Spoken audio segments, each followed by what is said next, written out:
Most people believe motivation is the missing piece.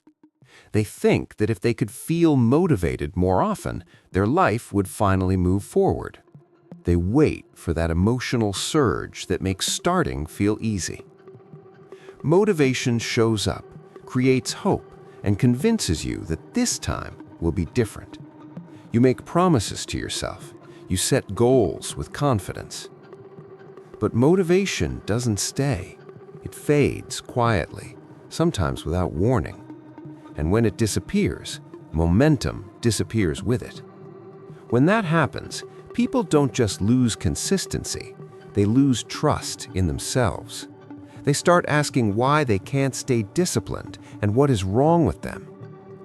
Motivation doesn't fail quietly. It fails by slowly convincing you that you are the problem. The real damage of relying on motivation is not inconsistency, it's identity erosion.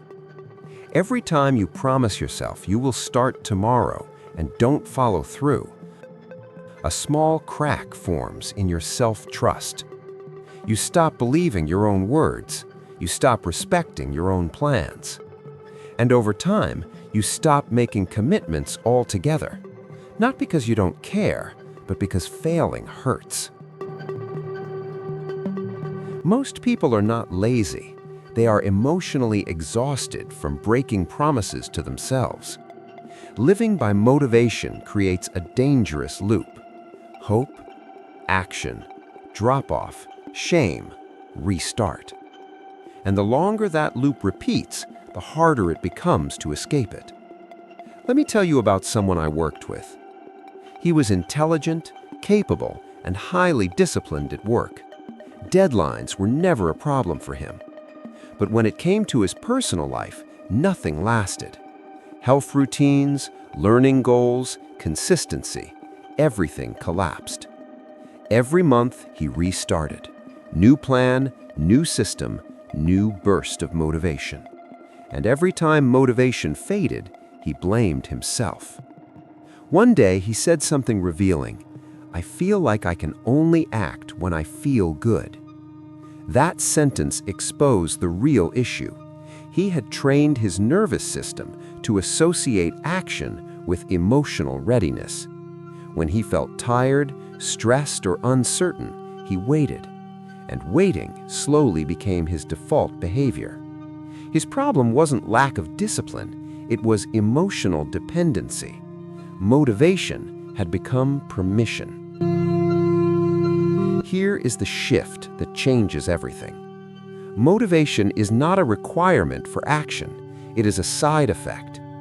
Discipline is not built by feeling ready, it is built by removing choice. Once you understand this, the entire dynamic changes.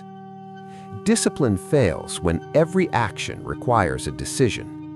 If you wake up and ask yourself whether you should do something today, you have already lost momentum.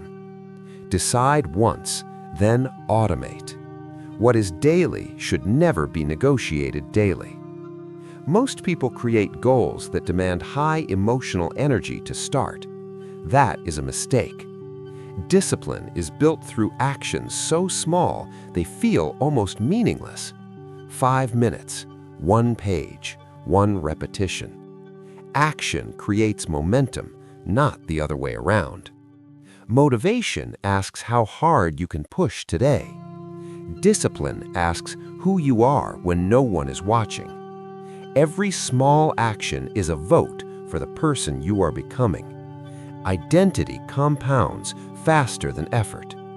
Motivation will still appear sometimes. When it does, use it, but never wait for it. Let motivation amplify discipline, not replace it. If motivation were enough, you wouldn't be restarting the same goals every year. Discipline is freedom because it frees you from emotional dependency. It gives you consistency even on ordinary days. If this video helped you understand why motivation keeps failing you, subscribe to the Inner Discipline channel. The link is in the description. Like this video so this message reaches people who are still waiting for motivation to save them. Motivation fades, discipline stays.